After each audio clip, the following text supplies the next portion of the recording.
So going back to what I was saying earlier about how even if you order the same size diameter aftermarket wheel that your vehicle came with from the factory, might not even fit is because of the inside diameter of the barrel.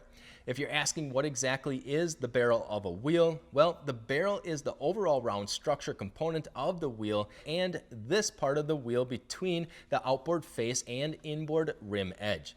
The barrel is shaped to create the tire mounting surfaces such as the drop center and the rim flanges.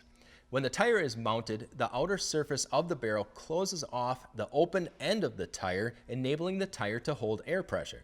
Even if the overall diameter of the wheel, say a 17-inch wheel, and the barrel consists of more mass and is thicker than your vehicle's 17-inch factory wheel is, well, this can cause the inner diameter of the barrel to be smaller in circumference and may not allow the wheel to fit over the top of your brake calipers, causing you to have to return your wheels. Now, this isn't a very common occurrence and rarely does this ever happen, as most wheel manufacturers will maintain very close tolerances of their wheels within the specs of the factory wheel.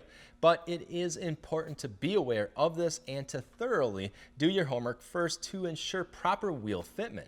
Now, with that said, two very good resources to check if your wheels are going to fit your vehicle is starting with the best spot on the internet, and that's our fitment gallery on TrailBuilt, which we'll have linked above me here, but it's pretty simple to use. Enter in your vehicle year, make, and model, and the brand and size wheel that you're considering. If someone has already uploaded a rig just like yours with the same wheel that you're looking at, well, there's an excellent chance that the wheel will fit your rig as well, and that really helps take most of the guesswork out of the whole equation, saving you lots of time and effort. And also, once you get your new wheels and tires on your rig, make sure and add your rig to the gallery as well. And don't forget to include at least 10 really good high quality pictures and a really good detailed description to not only show it off, but to help the next person looking for a similar setup to yours. And then the second really great resource is our customer service team. They are absolutely the best in the tire and suspension industry when it comes to helping you make sure your wheel and tire package is going to fit along with any suspension needs, and we'll also link their contact information in the description. Otherwise, it can be found towards the bottom of our homepage on TrailBuilt. All right, so now we covered some of the more known measurements of wheel sizes. We have just a few more items to go through that aren't really discussed as much, but still really important to consider when buying new wheels. We had already discussed the importance of the diameter of the wheel, but not so much its width. A wheel has two different measurements for width, and the most commonly referred to number is what's known as the overall width. This is the number that you'll see when the width is listed alongside the diameter of the wheel. The overall width is measured from the outside of the rim on the back side to the outside of the rim on the front side. And when I'm referring to the rim, I mean actually talking about the technical term used to describe this outer flange or lip known as the rim of the wheel. The rim is designed for the tire bead to sit up against to keep the tire bead in place and keep the air from wanting to escape, and it also prevents the tire from being knocked off its bead seat when being pressed up against or hit on obstacles, which for practicality and safety reasons, selecting the right wheel width is also pretty important. A wheel that is too narrow, and on some tires, the bead of the tire is going to interfere too much with the rim of the wheel and won't allow the tire bead to seat properly. Which, if the tire bead isn't seating all the way, then air will be able to pass underneath and around the bead, preventing it from being able to hold air. And if the wheel is too wide, then you'll run a much greater chance at popping the tire bead off the rim and the bead seat every time you air down, as the natural physics of the tire is going to want to pull the tire beads together unless you're running a super wide tire. For example, a tire that is 10 by 5 wide, 12 by 5 wide, or even a 13.5 wide will fit great with an 8-inch, 8.5, or 9-inch wide wheel, and the wheel also isn't too wide at those sizes that it's constantly getting scraped up against trail obstacles or curbs for that matter. If you're starting to get into even wider tires like a 1450 or wider, then a 10-inch or 12-inch wide wheel is the more safe option there. Then the other wheel width measurement is known as the section width or rim width. So we have overall width, which we just went through, and section width.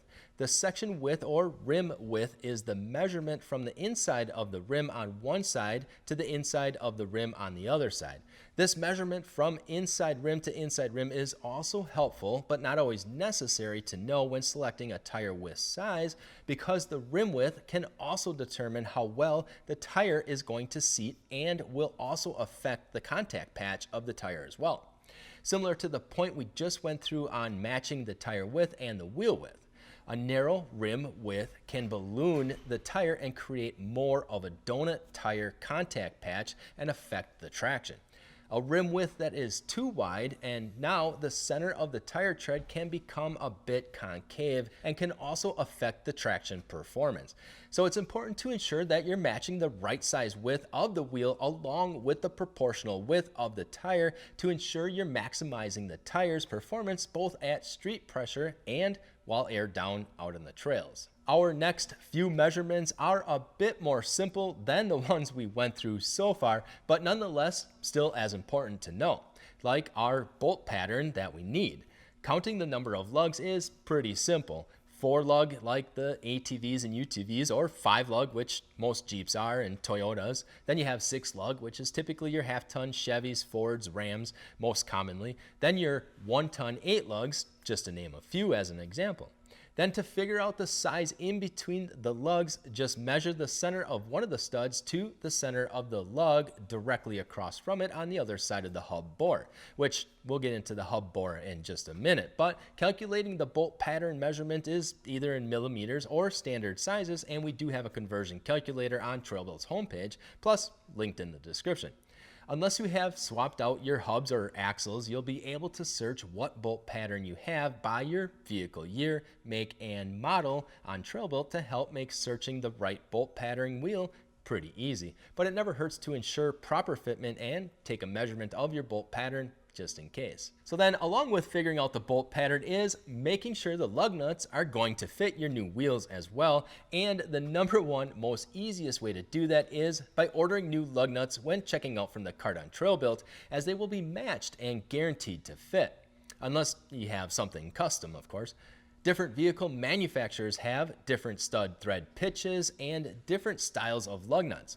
There's lug bolts, then there's lug nuts. Most are right hand threaded, but some are left hand. Some nuts have swollen caps and don't fit properly. Some are missing the caps. Some lug nuts are cone shaped, whereas some have a flat mounting surface. And then there's the Meg styles, and the list goes on and on. So when you order new lugs from us, we make sure that they are the right application nut for the right wheel of the right vehicle.